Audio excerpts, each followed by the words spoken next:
Costa Cuca. Un saludo para todos mis hermanos que están en diferentes lugares escuchando este sermoncillo y el sermón. Es un día agradable que nos acercamos a nuestro Dios para disfrutar de este día santo.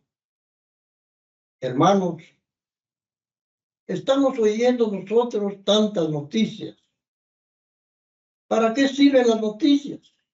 Para alertarnos, para prepararnos. Sabemos nosotros que los discípulos le preguntaron a Jesucristo, ¿cuándo será tu venida? ¿Qué dijo Jesucristo? Que habrá hambres, pestilencias, engaños en la tierra, guerras, rumores de guerras. Y todo esto lo estamos escuchando. ¿Qué tiempos que empiezan las guerras, rumores de guerra? Y ahorita sabemos que cómo está la guerra. Está muy delicado esta guerra, esta noticia. ¿Y quién nos está hablando nosotros? Es nuestro Salvador Jesucristo. Porque Él dijo que en guerra va a venir Él. Él no va a venir en paz. Aparte de la noche de paz cuando Él nació, pero ahora no hay paz, sino ahora viene en guerra. ¿Para qué? Para darnos la vida eterna a sus hijos que esperamos con ansia, la vida eterna. Y por eso es que en lugar de asustarnos con la guerra, debemos estar felices nosotros que somos hijos de Dios. Porque si no viene la guerra también, no viene Jesucristo. Pero el Señor nos está llamando cada día. Estas palabras lo dijo el Señor a sus discípulos. Porque le preguntaron, ¿cuándo serán estos días del fin? Y Él les respondió con palabras agradables. Las guerras. Ahora Jesucristo nos está instando a nosotros. Nos está molestando, nos está llamando la atención. A todos. No solo a nosotros, sino a todos. Son hijos de Dios.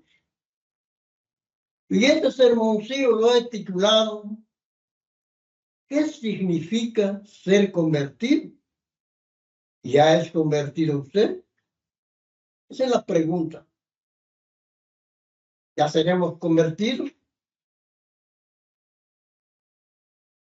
Y las palabras de nuestro Señor Jesucristo está preocupado por su pueblo, porque Él sabe que ya comenzaron las guerras.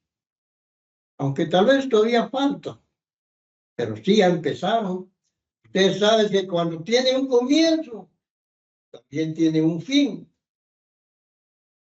Jesús definió ministralmente la conversión. Cuando dijo, de cierto os digo que si no os volvéis y os hacéis como niños, no entraréis en el reino de los cielos. Qué palabras tan duras. Y estas palabras debemos nosotros escarbarlo. ¿Para qué quiso decir el Señor si no nos convertimos como niños? No entraremos en el reino de los cielos. ¿Por qué nos compara Él con un niño? ¿Sabe usted cómo es un niño? Cuando uno exhorta a un niño que nos hizo mal, le damos unas palmadas en las nalgas y sale llorando y se va. Pero tal vez a la hora, 2 horas, viene el niño riendo y dándole un abrazo al papá. Perdóname, papá, ya no lo voy a hacer. Al momento. Ahora nosotros, como grandes, ¿qué hacemos? Pasa años y no perdonamos. Tal vez con la familia, hermanos, cualquiera, y no perdonamos. Y ahora el Señor está diciendo, si no haces como niños, no vas a entrar en el reino de los cielos. Tan pequeñita la porción. pero que dice que no vamos a entrar en el reino de los cielos. ¿Por qué? Que no hemos cambiado. Veamos lo que dice Mateo 18:3.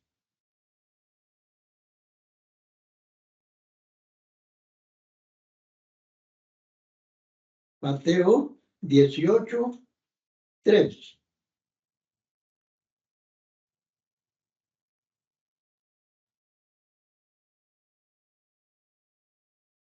Dice, y dijo, de cierto os digo que si no os volvéis o hacéis como niños, no entraréis en el reino de los cielos. El 4. Así que cualquiera que se humille como este niño, ese es el mayor en el reino de los cielos. Y cualquiera que reciba él en mi nombre a un niño como este, a mí me recibe. Nos compara Jesucristo con los niños. Qué grandioso estas palabras que Jesucristo nos está advirtiendo. Veamos rápidamente a Marcos 10:15.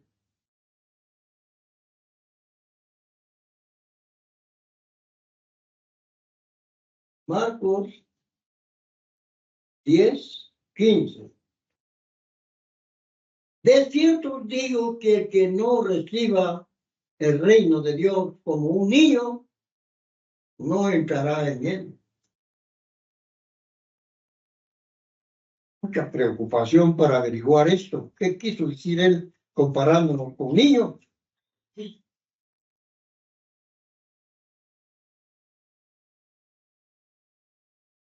Literalmente nos compele a averiguar lo que Cristo quiso decir. ¿Cuál es el cambio que Él requiere de nosotros?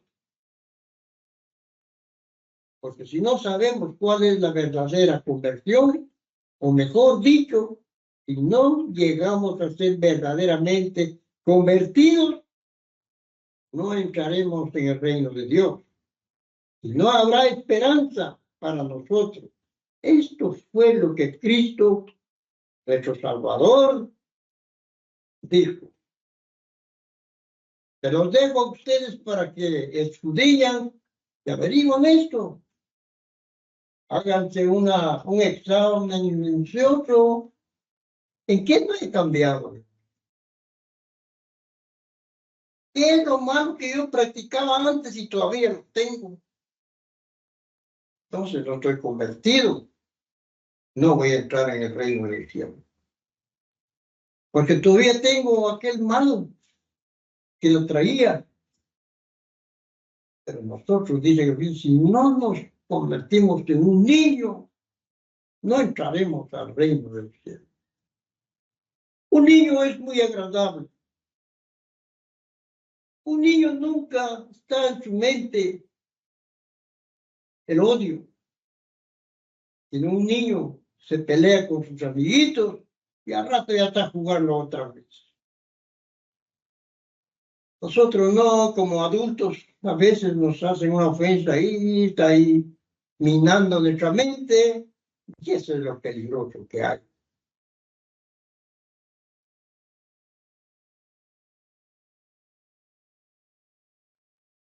La conversión es cambiar nuestra mentalidad y nuestras acciones del camino carnal del hombre natural al camino espiritual,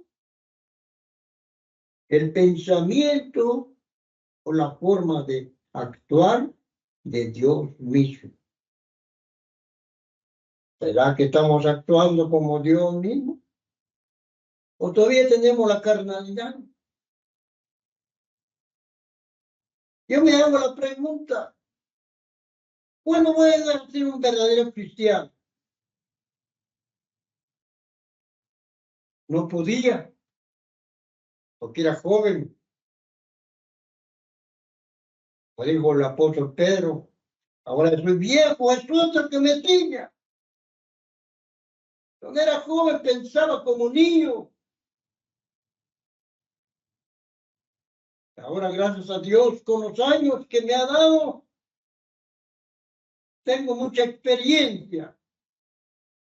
Lo que quiere Dios con sus hijos.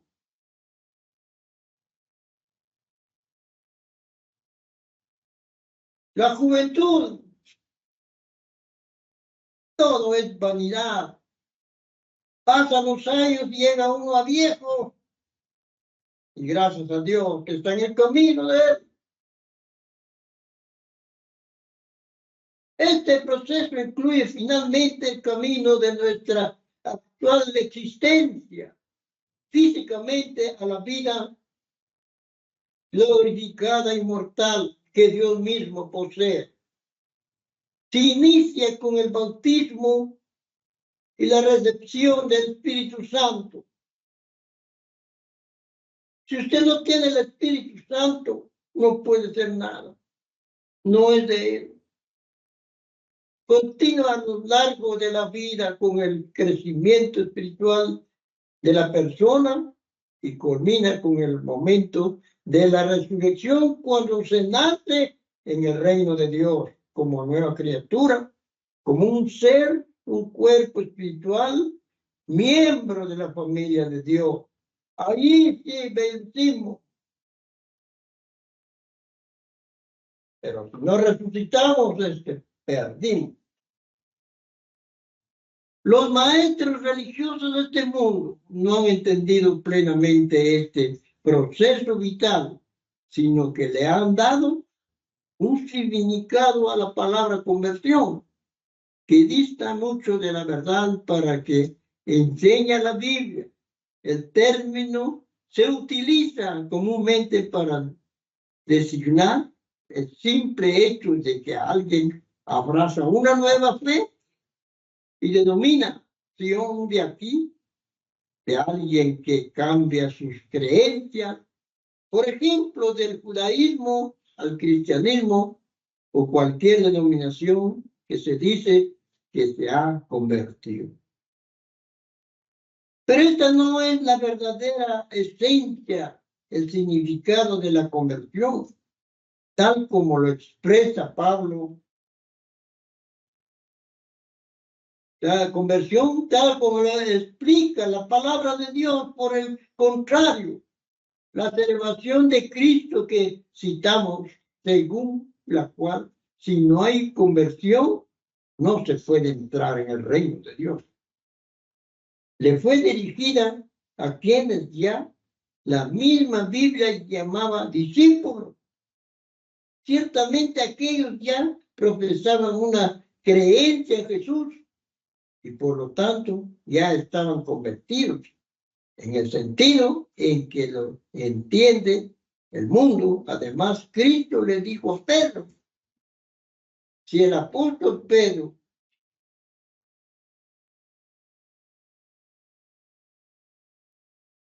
y tú, una vez vuelto convertido, confirma a tus hermanos. ¿Qué dijo Jesús a Pedro? Que no estaba convertido, pero vuelto, dice, convertido. Quiere decir que ya entonces ya se había convertido. Dice, confirma a tus hermanos. Y lo dice esto en Lucas 22, 32. Lucas 22, 32.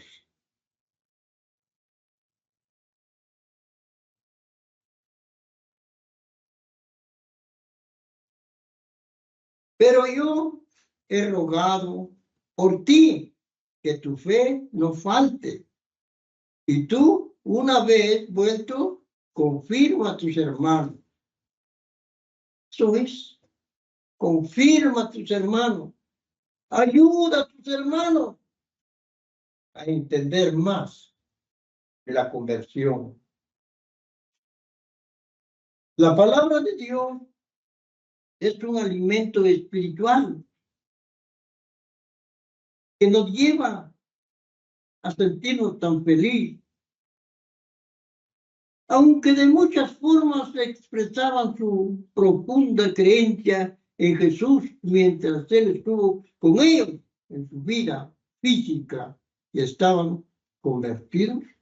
¿Cuál es entonces la verdadera conversión? Para empezar, no necesitamos más que examinar el significado claro y sencillo de la palabra conversión, como lo utilizamos en cualquier contexto religioso.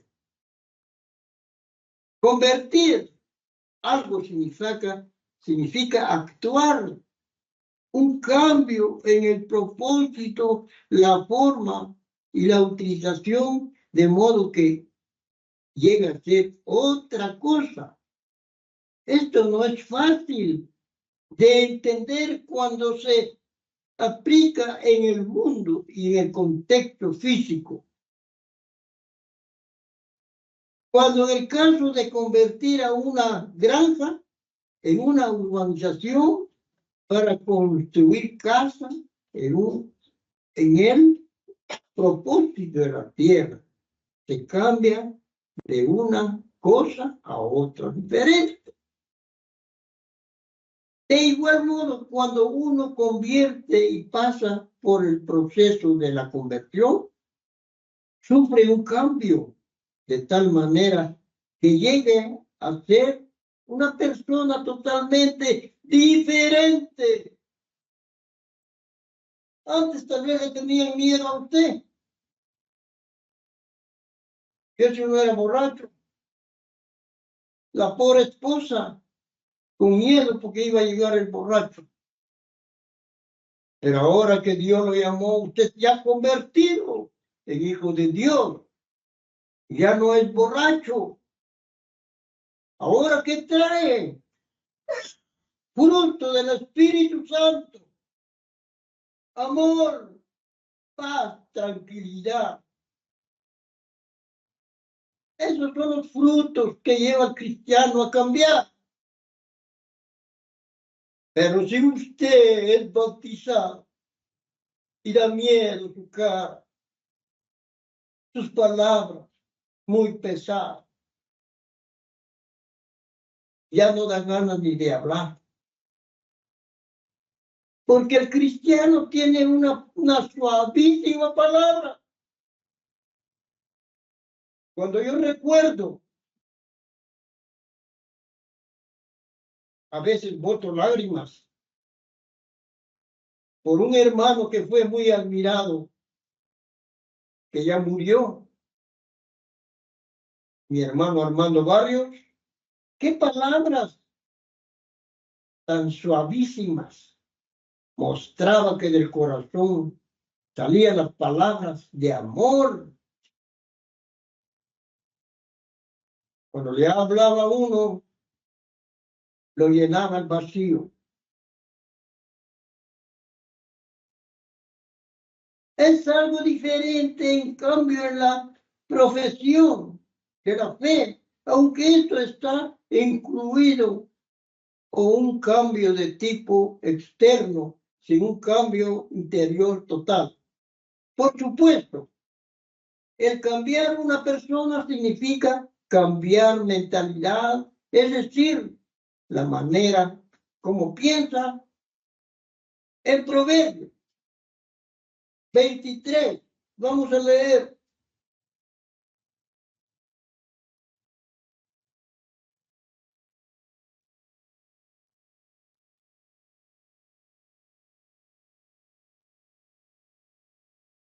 Proverbios 23.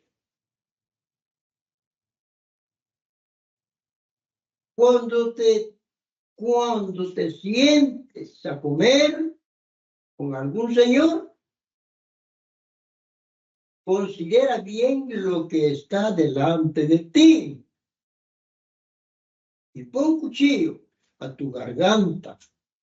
Si tienes gran apetito, no codicies sus manjares delicados,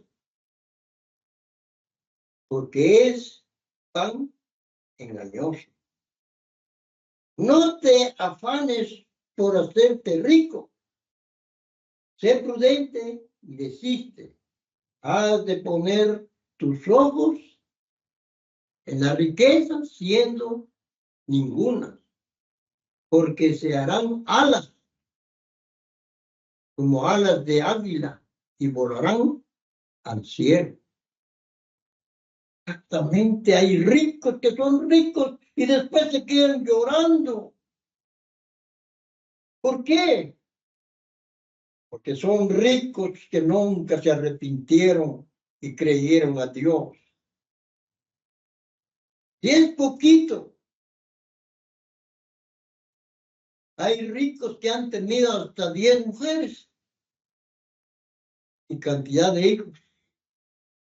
Cuando estos crecieron, le embargaron la finca, le quitaron toda su riqueza.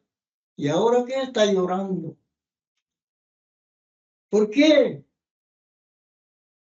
Por eso nosotros no codiciemos la riqueza. Conformemos con el pan que nos da Dios cada día.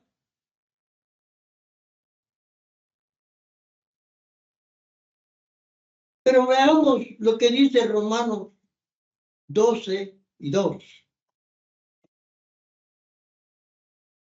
Romanos 12:2.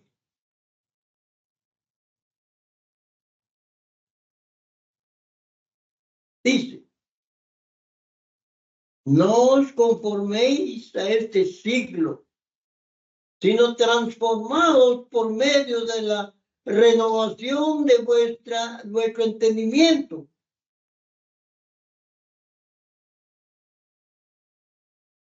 para que comprobéis cuál sea la buena voluntad de Dios, agradable y perfecta. No nos conformemos. Como cité el primer versículo del sermoncillo, apúntenlo, míralo bien, Mateo 18:3, y averigua qué quiso decir el Señor allí, que tenemos que convertirnos como niños. ¿Qué tiene que ver un niño con el reino de Dios? Lo mismo este texto también. No os conforméis en este siglo, sino transformaos por medio de la renovación de vuestro entendimiento, para que comprobéis cuál sea la buena voluntad de Dios, agradable y perfecta, dice Romanos 12:2. Porque si seguimos siendo igual, va a venir Cristo, ahora que ya empezó la guerra, va a venir. Mejor si nos terminamos chamuscados, como dijo uno, porque nosotros no hemos llegado a comprender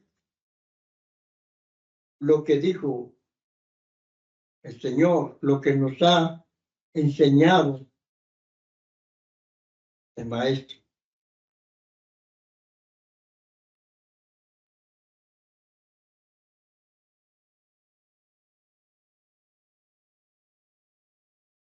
La clave para entender lo que es la conversión es comprender que hay básicamente dos tipos de mentalidad. A saber, la mentalidad carnal y la mentalidad espiritual. ¿Cuál quiere usted? ¿La carnal o la espiritual? Y la carnal se conoce muy bien. El loco muy alegre. Son los deseos carnales.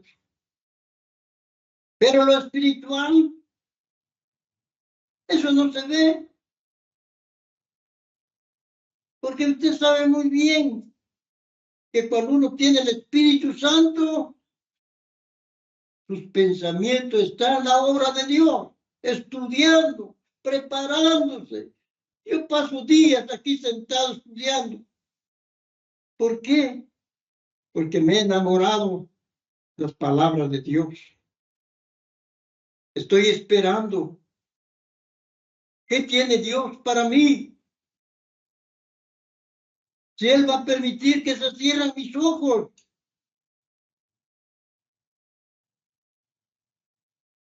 Bendito sea el nombre de Dios. Él me los dio y Él me lo va a quitar. Pero servimos con la ayuda de Dios. La mentalidad carnal es la mentalidad natural que tiene una persona apartada de Dios, influenciada por el mundo. Por eso dice que no seamos amigos del mundo, porque el mundo tiene una fuerza para convertirnos. Nos costó mucho a nosotros, no voy a decir que de la mañana ya era un gran cristiano, no. Todas esas fiestas paganas que celebraban mis padres, no, nos costó dejarlo. La Navidad, Año Nuevo, Semana Santa, todo eso nos costó dejarlo. Pero gracias a Dios, con la ayuda de Dios, ya lo celebramos. No es una mentalidad animal, sino la mentalidad superior de un ser humano. Lo que pasa es que somos creados por nuestros padres y ellos nunca creyeron el Evangelio, sino ellos creían sus creencias. Posible, gracias a la intención entre el cerebro y el espíritu del hombre, este último no va a confundirse con el concepto pagano del alma inmortal. Refiriéndose a la mente natural del hombre, el apóstol Pablo escribió: ¿quién de los hombres sabe las cosas del hombre? Sino el espíritu del hombre que está en él. Ese espíritu que está en nosotros es el que nos dice qué hay en nosotros. Lástima. El tiempo es muy corto, yo respeto la orden. Hay mucho que hablar, mucho que enseñar. Porque apenas voy con la mitad del sermoncillo. Ya el reloj está marcando que solamente son 30 minutos y mucho. Pero este resto yo me doy gozo platicando con la familia, que es lo demás que habla Dios de la conversión. Si usted quiere seguir, le voy a citar solamente los textos para que usted los lea. Siga leyendo 1 Corintios 2, capítulo 2, versículos 11 y 12. Y el 14. Y luego va a leer Romanos 8, y 6 y 8. Es el resto de este sermoncillo, porque ya voy a terminar. Y por último va a leer usted 1 Corintios 2, 11, 2. Mucho que hablar. Pero lástima que respetamos la orden de nuestra madre iglesia, que nos daba media hora para dar un sermoncillo. Un feliz sábado, hermano.